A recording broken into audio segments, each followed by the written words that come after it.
나성환인교회 성도 여러분 안녕하세요. 4월 13일 화요일입니다.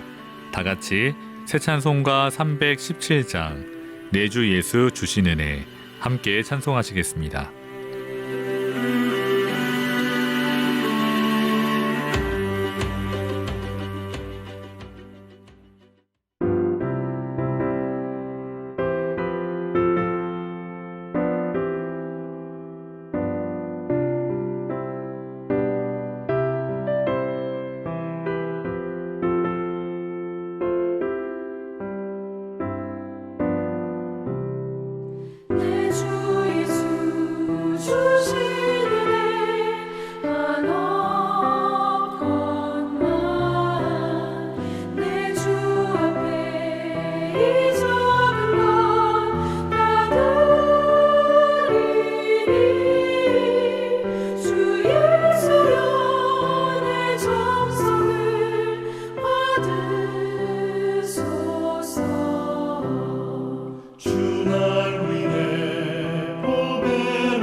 아멘.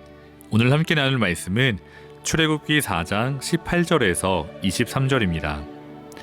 모세가 그의 장인 이드로에게로 돌아가서 그에게 이르되 내가 애굽에 있는 내 형제들에게로 돌아가서 그들이 아직 살아있는지 알아보려 하오니 나로 가게 하소서.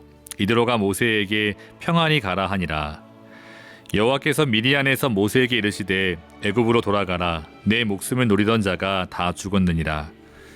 모세가 그의 아내와 아들들을 나귀에 태우고 애굽으로 돌아가는데 모세가 하나님의 지팡이를 손에 잡았더라.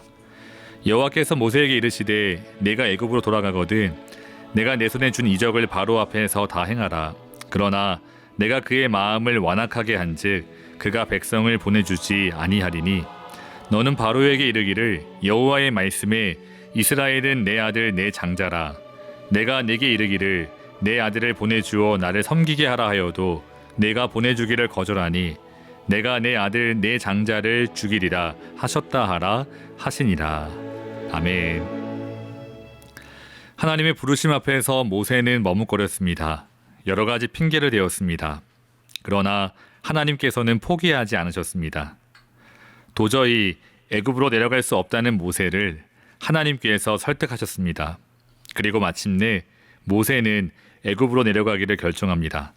18절 말씀을 보시면 모세가 그의 장인 이드로에게로 돌아가서 그에게 이르되 내가 애굽에 있는 내 형제들에게로 돌아가서 그들이 아직 살아있는지 알아보려 하오니 나로 가게 하소서. 이드로가 모세에게 평안히 가라 하니라. 아멘. 모세의 장인 이드로까지 모세를 축복하며 보냅니다.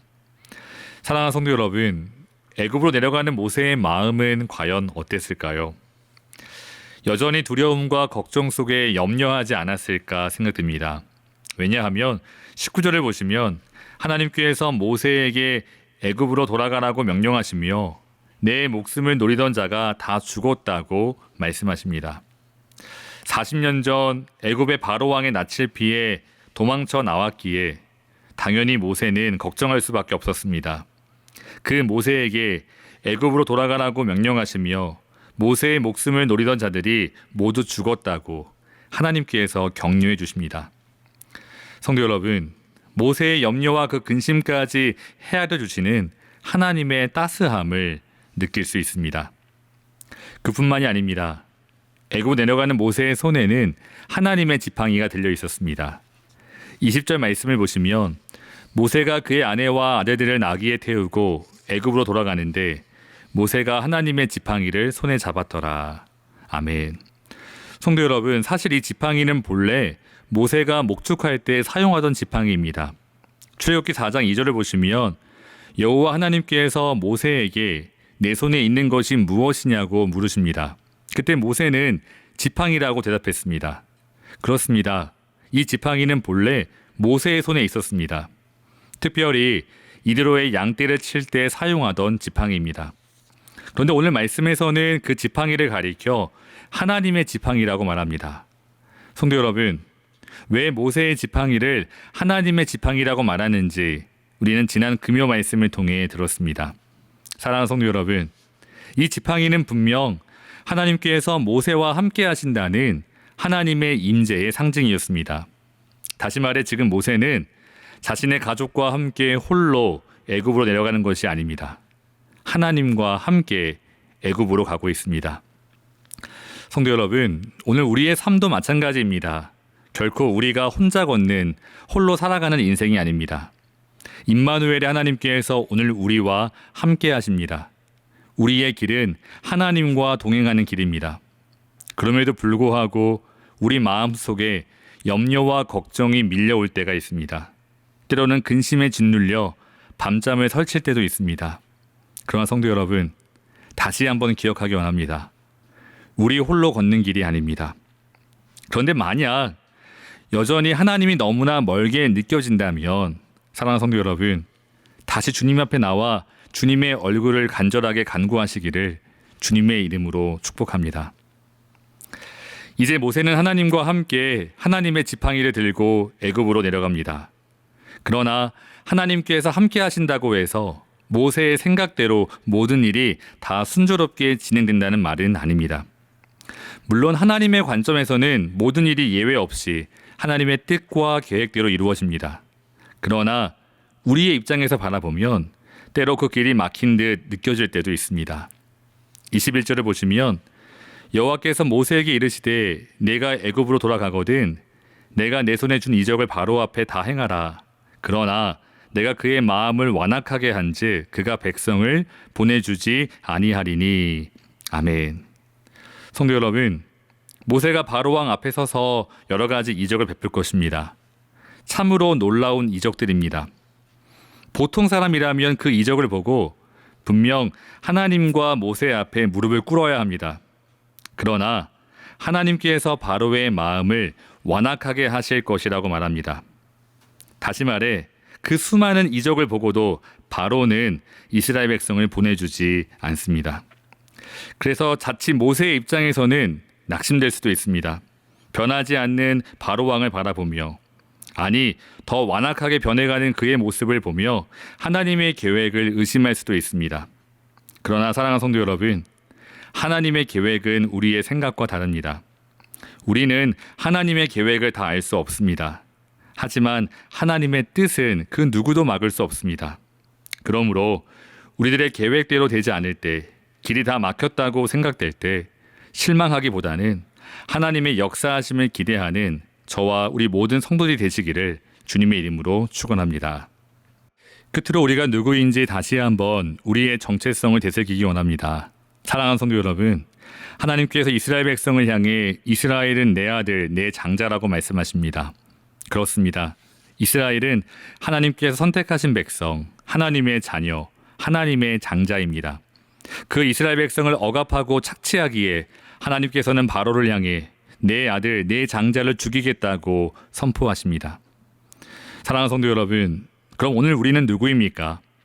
이스라엘 백성처럼 자유를 잃어버린 노예이고 혹 아무것도 가진 것이 없다 해도 여러분, 오늘 우리는 그리스도 예수의 피값으로 산 하나님의 자녀입니다. 세상 무엇과 비교할 수 없는 하나님께는 참으로 소중한 존재들입니다. 그럼에도 불구하고 그 특권을 누리지 못한 채 현실에 함몰되어 살아갈 때가 참 많습니다. 우리를 사랑한다고 말씀하시는 하나님이 여전히 너무나 멀게만 느껴집니다. 혹 그 진리를 안다고 하지만 실제로 그 은혜를 누리며 살아가는 사람은 많지 않은 것 같습니다. 사랑하는 성도 여러분, 오늘 우리가 하나님과 친밀함을 누리며 살아가지 못한다면 그 이유는 무엇일까요? 하나님께서 정말 우리와 너무나 멀리 계시기 때문일까요?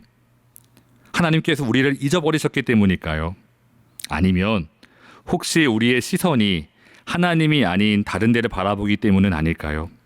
하나님보다 다른 것을 더 의지하기 때문은 아닐까요? 하나님 앞에서 간절히 기도하지 않기 때문은 아닐까요? 사랑하는 나사와님께 성도 여러분, 오늘 말씀을 마치며 다시 한번 우리는 기억하기 원합니다. 우리가 누구입니까? 하나님의 자녀입니다. 영원한 하나님 나라의 상속자입니다.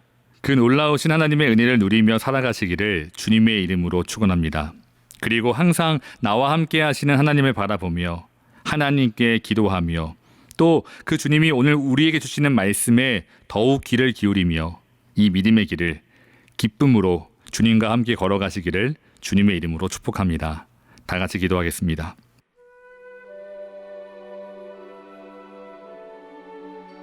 사랑의 하나님, 주님이 우리와 함께 하심을 믿는다고 하면서도 근심과 염려에 짓눌려 살아갈 때가 많았습니다. 주님, 우리의 믿음 없음을 용서해 주시고 불쌍하게 여겨 주시옵소서. 이제는 나와 함께 하시는 주님과 더욱 깊이 교제하며 주님과 함께 이 믿음의 길을 걸어갈 수 있도록 인도해 주시옵소서. 우리가 우리 주 예수 그리스도의 피값으로 산 주의 자녀임을 기억하게 하여 주시고 이 놀라운 특권을 모두 누리며 살아갈 수 있도록 인도해 주시옵소서. 예수님의 이름으로 기도합니다. 아멘. 사랑하는 성도 여러분, 오늘도 주 안에서 승리하시기를 주님의 이름으로 축원합니다. 감사합니다.